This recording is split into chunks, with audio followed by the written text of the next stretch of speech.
ഇത് നമ്മുടെ മുറ്റത്തുള്ള നിശാഗന്ധിയാണേ. രാത്രിയിലാട്ടോ അത് വിരിയുന്നത്. നല്ല മണമായിരിക്കും വിരിയുന്ന സമയത്ത്. രാത്രി ഒരു 9 മണി 10 മണിയൊക്കെ കഴിയുമ്പോഴത്തേനും ഇത് വിരിയും. പക്ഷേ രാവിലെ ആകുമ്പോഴത്തേനും ഇത് കൂമ്പിപ്പോകും കേട്ടോ. ഒരു ദിവസം ഇത് വിരിയുള്ളൂ, ഒരു ദിവസത്തേനേ ഈ പൂവുള്ളൂ കേട്ടോ. പക്ഷേ വിരിയുന്ന ദിവസം നല്ല രസമാണ്. പക്ഷേ രാത്രി മാത്രമേ നിൽക്കുന്നുള്ളതുകൊണ്ട് പകൽ ആർക്കും കാണാൻ പറ്റില്ല. രാത്രി നമ്മളിങ്ങനെ ഇതിൻ്റെ മുട്ട ഉള്ള ദിവസം രാത്രി നമ്മളിങ്ങനെ ഇരിക്കും ഇത് കാണാൻ വേണ്ടിയിട്ട്.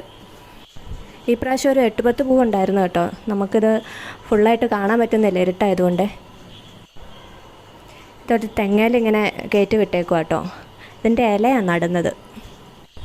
ഈ സമയത്താട്ടോ ഇത് പൂവിടുന്നത്. ഇനി ഈ പൂ അങ്ങ് പോയി കഴിയുമ്പോഴേ അടുത്ത ട്രിപ്പ് മുട്ടിടും.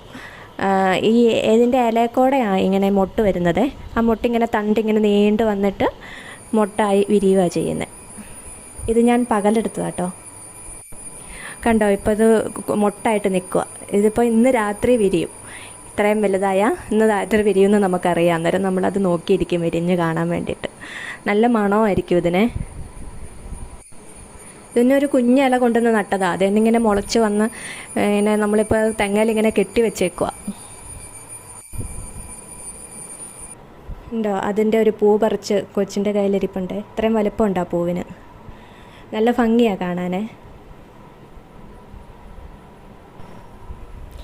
അപ്പോൾ എല്ലാവരും വീഡിയോ സബ്സ്ക്രൈബ് ചെയ്യുക, ലൈക്ക് ചെയ്യുക. അപ്പോൾ അത്രയൊക്കെ ഉള്ളൂ.